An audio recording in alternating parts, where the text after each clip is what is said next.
So this is the second unit, LPP, linear programming problem. The linear programming problem are linear algebraic relationships for given business objective and constants. It means in the LPP there are the equations in which we have a certain objective, which is maximization or minimization case, and certain constants, means some restrictions we have in the question. So these are the two main points. Some key points that first of all we have to decide the decision variables. I will tell you later what are the decision variables. Then we have to construct the objective function. It means कि आपको एक question दिया जाएगा theoretically, may be कोई theoretical question given हो, ठीक है, उसमें आपको एलपीपी को फॉर्मुलेट करना है. फॉर्मुलेट करने का मतलब है उसमें आपको सबसे पहले ऑब्जेक्टिव फंक्शन देखना है कि किसी बिजनेस का ऑब्जेक्टिव फंक्शन क्या होगा, उसमें क्या क्या डिसीजन वेरिएबल्स मतलब क्या क्या रिसोर्सेज अवेलेबल हैं. देन आपके कॉन्स्टेंट्स मतलब क्या क्या लिमिटेशंस आपके साथ है कि आपका सपोज करो कि आपको अगर फर्नीचर बनाना है तो फर्नीचर आपको ऑब्जेक्टिव फंक्शन कैसे, कि आपको प्रॉफिट मैक्सिमाइज करना है, तो प्रॉफिट मैक्सिमाइज करना है तो ऑब्जेक्टिव फंक्शन कैसे हो, प्रॉफिट मैक्सिमाइज करने का. Then decision variables are those in which we have the resources, like हमारे पास रॉ मटेरियल कितना है, हमारे पास फर्नीचर वुड कितना है, right? So these are the decision variables, raw and furniture. Two are the decision variables which will denote x1, y1 or x1, x2 like these. And then we have to formulate the constants. It means we have to purchase only the raw material 20 kg. Then we have to purchase the wood for only 100 kg. These are the constants की जिन पर हमें अपने decision variables को लेकर formulate करनी है LPP. Then we have the key points in which we have to define decision variables first of all. Then we have to construct the objective function. Then we have restrictions. Then we have objective function should be linear. This is the main point, that objective function and all the constants should be linear. It means there is no square root, no cubes, no nothing. There should be one power. Then objective function can be minimized or maximized, in which in the LPP we only have two types of objective function, minimization or maximization. So here we have the example, maximize z. This is the structure for an LPP. Z is the variable for an objective function. We denote our objective function by z. Then this is a case for maximization.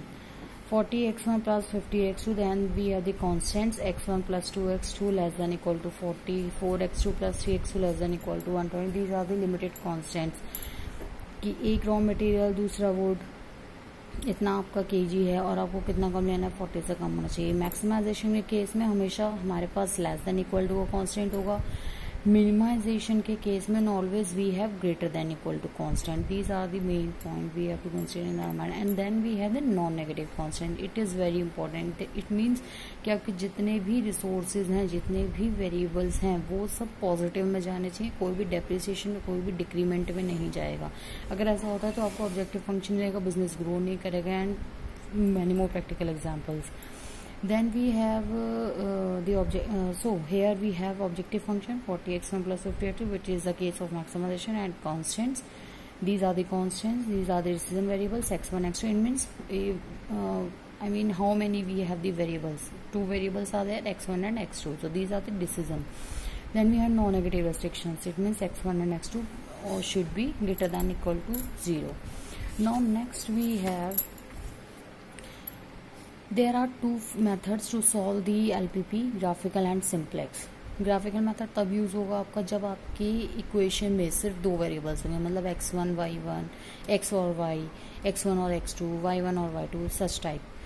Simplex method तब use होता है जब आपके पास दो, मतलब x, y या इससे ज़्यादा वेरिएबल्स हो. सपोज को x1, x2, x3, y1, y2, y3, x, y, z, इस तरह के वेरिएबल्स जब आएंगे दो से ज़्यादा, तो हम यूज करते हैं सिंप्लेक्स.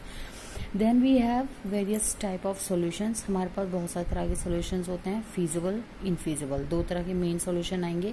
फीजिबल सॉल्यूशन वो होते हैं जो कि वॉयलेट नहीं करते कोई भी कंस्ट्रेंट को. इसका मतलब ये कि अगर हमने x1 की जगह 5 रखा, x2 की जगह 10 रखते हैं, तो इस प्रीवियस एग्जाम्पल में अगर हम 40 into 5 means 200 plus 50 into 10 it means 500, तो इसका मतलब कितना हो गया आपका मैक्सिमाइजेशन, तो 700 का हो गया, ठीक है. फीजिबल वो होता है जो किसी भी कंस्टेंट को, मतलब ये जो कंस्टेंट्स आपके गिवन है क्वेश्चन 1 और क्वेश्चन 2, ये उसको वॉलेट ना करें. जब हम x1 को 5 और x2 को 10 पुट करते हैं फर्स्ट इक्वेशन में, तो ये लेस देन इक्वल टू 40 आ रहा है, विच इज करेक्ट. जब हम x1 और x2 को सेकंड इक्वेशन में पुट करते हैं तो यहाँ पर भी लेस देन इक्वल टू 70, 120 आ रहा है, which is also. So this is the feasible solution. Infeasible solution क्या होता है कि वो एटलीस्ट एक कंस्टेंट को वॉलेट करता है, कि जब हमने x1 10 रखा, x2 20 रखा सपोज, तो फर्स्ट इक्वेशन में पुट करने पे आपका कितना आ रहा है 50, जो कि ग्रेटर है 40 से. So this is violation of a constant 1. But if we put 4 into 10 plus 3 into 20, then we have 100, which is also lesser than 120. So this is the correct. So this is the infeasible solution where we violate at least one equation.